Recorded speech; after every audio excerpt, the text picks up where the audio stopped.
Education department سے جویا news plus کے خصوصی نمائندے عاشق حسین صدیقی کی رپورٹ کے مطابق پرنسپل گورنمنٹ جامعہ اسکول سیالکوٹ محترم غلام فرید سلیریہ 13 ستمبر 2023 کو اپنی مدت ملازمت مکمل کرنے کے بعد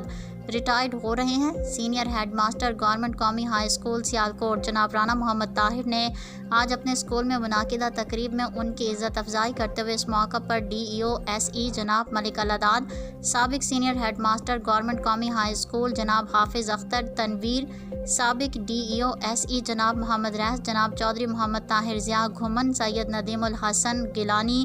ہمایوں نصرت ڈویژنل صدر انجمن اساتذہ پاکستان گوجرانوالہ ڈویژن عاشق حسین صدیقی، جناب حافظ محمد عرفان، حافظ امجد علی چشتی، جناب حافظ نور حسن ملک، محمد اکبر سلطان نذیر، حافظ خلیل احمد، سیف اللہ، غلام سرور، دلشاد احمد باجوہ، ذوالفقار علی و دیگر بھی موجود تھے۔